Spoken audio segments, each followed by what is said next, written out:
वाले सिलारखेड़ी गांव में 11 जून को लगभग रात्रि 7 बजे पुरानी रंजिश को लेकर गांव के निर्भय सिंह और उनके दो बेटे नितेश और प्रतीक, भतीजे राहुल, अभिषेक, रामचंद्र तथा कमल सिंह ने मिलकर धारदार हथियार से जानलेवा हमला किया और फरियादी सीमा परमार के पति अजय परमार को शरीर में लगभग 11 जगह फ्रैक्चर हुए हैं। कुल्हाड़ी द्वारा पैरों पर वार किए जाने से शरीर में जहर फैलने की वजह से उपचार के दौरान अजय परमार का एक पैर घुटनों के नीचे से डॉक्टरों को काटना पड़ा, लेकिन नरवा थाना प्रभारी द्वारा उक्त घटना को मामूली विवाद बताकर हल्की पूरी की धारा लगाकर रफा दफा कर दिया और छोटी मोटी धारा लगा दी और इसके बाद से ही सभी आरोपी बेखौफ होकर घूम रहे हैं। अजय परमार उसकी बीवी बच्चों की राजीनामा करने की बात पर जान से मारने की धमकी दे रहे हैं। ऐसे में फरियादी सीमा परमार डरी सहमी सी अपने बच्चे को लेकर आला अधिकारी दफ्तरों के चक्कर भी काट रही हैं, कार्रवाई की मांग कर रही हैं। सीमा परमार ने आज उज्जैन पुलिस अधीक्षक से मुलाकात कर उन्हें आवेदन दिया और आरोपियों के ऊपर सख्त कार्रवाई की मांग की गई है, जिस पर पुलिस अधीक्षक द्वारा पूरे मामले की जांच कर कार्रवाई का आश्वासन दिया है। सीमा परमार ने मीडिया की जानकारी देते हुए बताया है कि आरोपीगढ़ हमसे जान से मारने की धमकी दे रहे हैं और हमारे ऊपर राजीनामा करने का दबाव बना रहे हैं। ऐसे में मुझे, मेरे पति या मेरे बच्चे को कुछ भी होता है तो इन सबका जिम्मेदार थाना प्रभारी नरवर तथा यहाँ के आरोपी होंगे। खेत दिखाने गए थे तो वहाँ पे खेत दिख रहे, दिन भर खेत दिख रहे, वो शाम को घर आ रहे थे तो वहाँ पे वो आए, ट्रैक्टर खड़ा कर दिया उनने, गांव की तरफ से आ रहे थे तो ट्रैक्टर खड़ा कर दिया दोनों तरफ से और मारने लगे। 7 जने थे। और कहाँ का कैसे बात हुआ? सिलारखेड़ी। कौन लोग थे?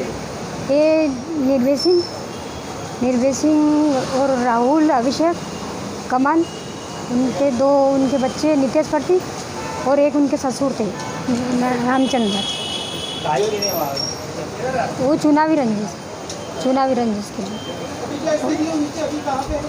उनका एक पाँव तो कट गया है और एक फ्रैक्चर है उसमें, और हाथ पाँव में भी फ्रैक्चर है उनका, वो ज़्यादा ही है थोड़ी।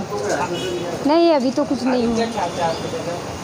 अब उनको आरोपी को पकड़े, उनको अंदर करे और क्या, यही है नरवल थाने के।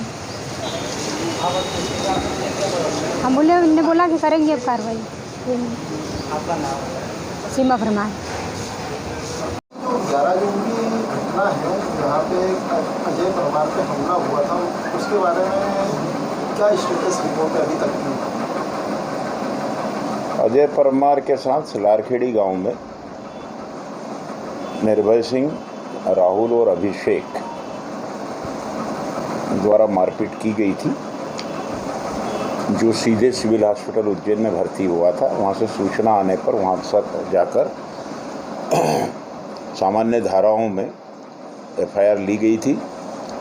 बाद में ग्लोबल हॉस्पिटल में उसके इलाज के दौरान जो उसका दाहिना पैर कटने से संबंधित सर्जरी रिपोर्ट और एक्सरे रिपोर्ट आदि प्राप्त करने पर उस चोट को गवर्नमेंट डॉक्टर एवं प्राइवेट डॉक्टर जो ग्लोबल हॉस्पिटल के हैं खरे जी, दोनों ने उसको गंभीर प्रकृति की बताया, जो इसलिए उसमें प्रकरण में धारा 326 बढ़ाई गई है।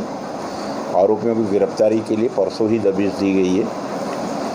यदि आरोपी लंबे समय तक फरार रहेंगे तो उनकी संपत्ति की लिस्ट लेकर उन पर 82-83 के तहत संपत्ति कुर्की की भी कार्रवाई की जा सकती है। हालांकि यथासंभव विदिन अ वीक आरोपी गिरफ्तार होकर सलाखों के पीछे होंगे। धन्यवाद। जानकारी में आया कि राहुल से भी पूर्व में कोई बड़े अपराध है जिसकी जिला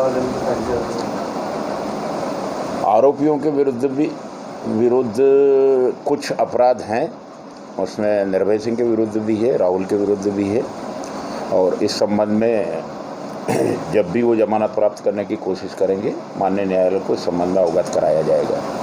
सर, और अन्य नाम फरियादी के द्वारा बताए जा रहे हैं, फरियादी द्वारा तो यदि नाम बताए गए हैं तो उस संबंध में और साक्षी क्या बोल रहे हैं ये विवेचना का अंग है। इस संबंध में मैं अभी कुछ नहीं बता सकता।